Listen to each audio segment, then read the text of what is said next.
Heredity and Succession. I would not worry too much about the past. Dispose of its adverse happenings. They never were. Your line of ancestry does not trace back to mortality. You came direct from eternal life. In fact, you are that life on exhibition in the world. Only this morning, a woman stepped into the office who had recently sustained injuries interfering with her ability to navigate. This morning, she walked naturally. Her face was bright and beaming. Her eye was clear and glad. She asked me, "Do you know how I did it?" I kept saying, "Thank God I am able to walk." Here is the key to the situation. Do not think you have to prove anything. You do not. You have to gratefully acknowledge what already is. And the fact is, you are fashioned in perfection. Nothing has been added or subtracted which would mar your symmetry. You never inherited anything less than the best. Evidently, you are rising to the occasion, with the result that the boy is improving. The improvement will go on. This is inevitable in the presence of your intelligent and conscientious effort.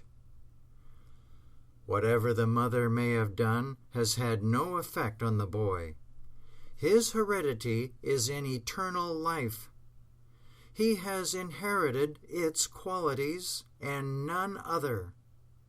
Among them is the poise and confidence to stand unshaken when error would try to disquiet him. The diseases you mention are very common in the world, and without any fault, in most cases, on the part of the individual. Heredity does the trick in belief.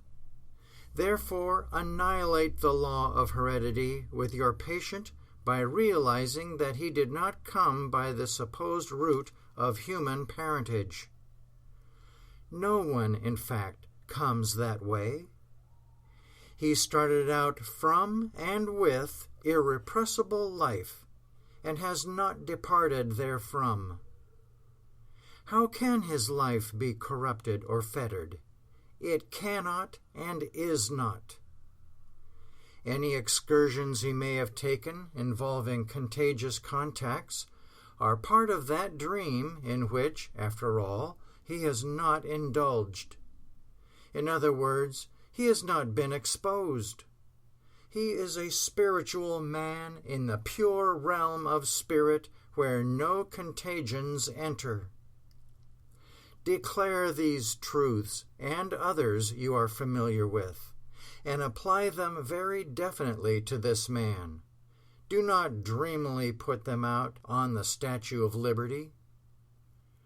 Of course, I am expecting you to make good, not only in this case, but all along the line. The great purpose the Lord has for you cannot be thwarted.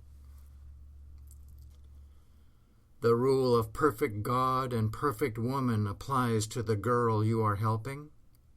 Amplify this rule as you think about her and talk to her. You can handle the case yourself. The harmony of her being cannot be interfered with in the way you have described.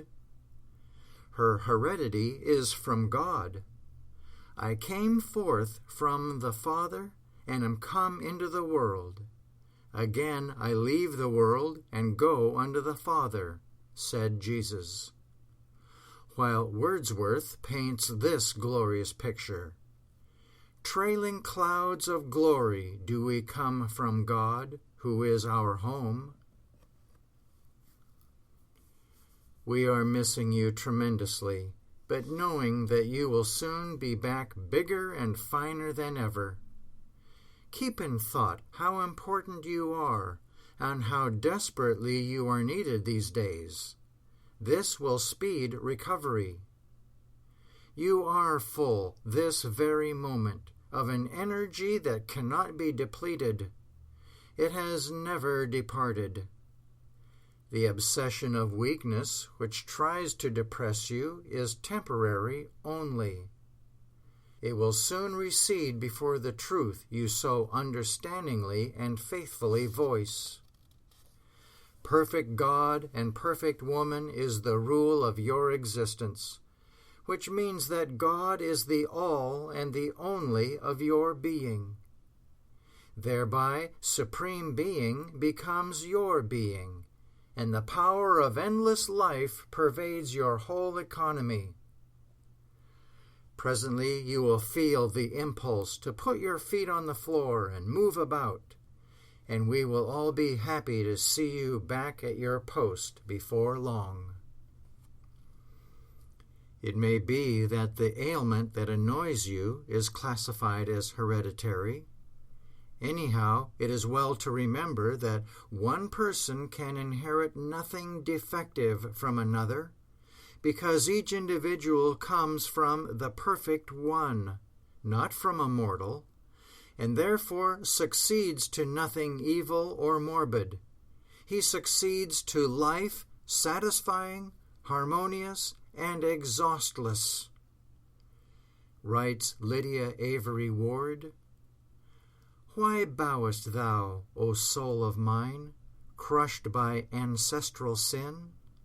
Thou hast a noble heritage that bids thee victory win. The tainted past may bring forth flowers as blossomed Aaron's rod. No legacy of sin annuls heredity from God.